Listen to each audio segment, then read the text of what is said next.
Can you do YouTube videos with the Canon EOS M and Magic Lantern? Let's find out. Welcome to Reel Filmmaking. My name's Corey, and yes, the answer is yes to that question. You can do YouTube with the Canon EOS M and Magic Lantern. So I got the whole idea for this video because in my last video about the EOS M and Magic Lantern, I got a lot of comments from people asking, hey, can you use this camera for YouTube? Or could you use this for a talking head setup? And honestly, I'd never really thought about using this camera in that particular setup. And so, curiosity got the better of me, and I was like, you know what?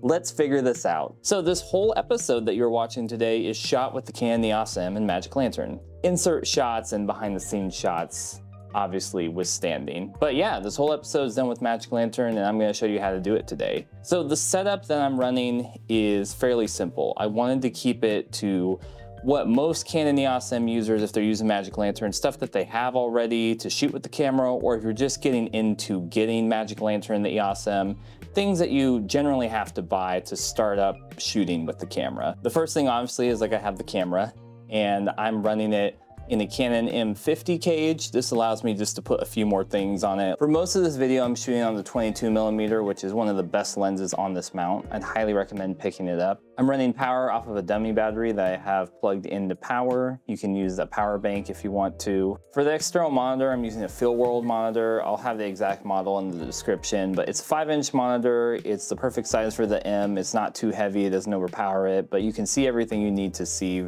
to just compose your shot well. And for audio, I'm using a wireless audio system, actually a kit that I reviewed on the channel. You can check that out if you're interested. But that's the setup, keeping it pretty minimal. So for my lighting setup, I keep it pretty simple. I'm running a 2-light setup. I've got my RGB light back here, which gives me my nice purple fill. And then I have this softbox right here. It's a 80-watt light on a smaller softbox, really close, gives me that. And then I'm also using a reflector right here just to get a little bit of bounce on my face. Here, I'll show you. This is without it. This is with it. It just helps to fill in the shadows a little bit. I just have it right here. For audio, like I mentioned, I'm using a wireless audio system. So I've got it actually clipped right here. It's just slightly out of frame, and I've got it plugged in directly to the EOS M.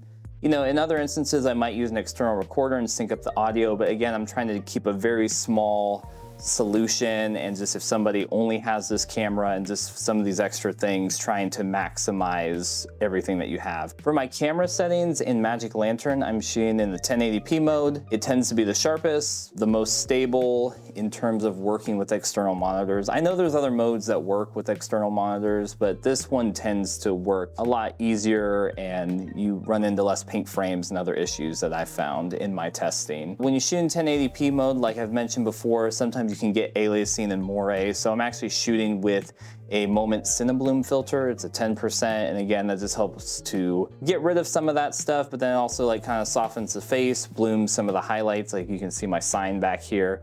And it's generally pretty nice. I use it in most of my YouTube videos. And then the last thing, because I'm shooting on the 22mm, I'm keeping the camera about arm's length away from me. That way I can actually focus accurately.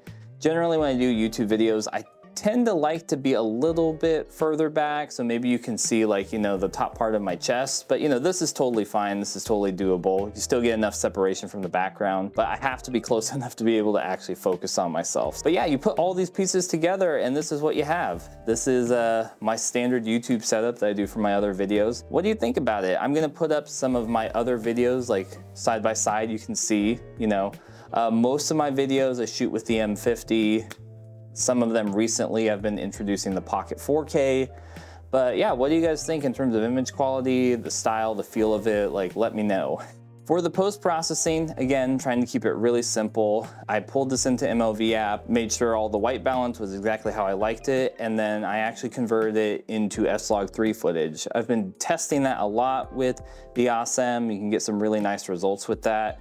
So convert it to S-Log3, ProRes 4444, so many fours, right? But convert it to ProRes, and then pulled that into DaVinci and basically slapped a conversion LUT to Rec 709 from S-Log3, did a few adjustments, and this is what you are seeing. It's a very simple process. You know, I know there's extra steps in the post-production, but again, trying to keep it simple, because if you're doing YouTube videos, it's more focused about the content, the story you're delivering. You know, you want it to look nice, but you don't want all those things to hang you up. So all in all, I think this looks really great. I was honestly kind of surprised by how well this turned out. I mean, I had no doubt in the M, but just the process is a little bit clunky. There's some extra steps. You don't have autofocus. There's just other things you have to deal with. But overall, I really like the image, and I think compared to the other two cameras, it holds up. In some respects, like, I like it more. But the trade-offs are definitely like just how easy it is to do it. And again, I think when you're trying to do YouTube, you're trying to focus on the content of what you're talking about, and so removing barriers is really what's going to help you. I would definitely recommend, if you want to get more into doing YouTube seriously, there's a lot of other cameras for like decent prices. You know, like you could even get the M50. Sony's got great cameras like the ZV-E1, stuff like that have really good autofocus. They shoot in 4K. It's great, and you'll be good to go. But if you have an EOS M and maybe you mostly do like more creative filmmaking with that, maybe like narrative stuff, whatever, and you like to do YouTube every once in a while, this camera can totally do it. If you found this video helpful, interesting, any of the things, give it a thumbs up, subscribe to the channel for more content coming about filmmaking, cameras, the EOS M, all that good stuff. And let me know in the comments, what image did you like best? The Pocket 4K, the EOS M, or the M50 shots? And until next time, keep making movies and watching movies, and I'll see you on Reel Filmmaking.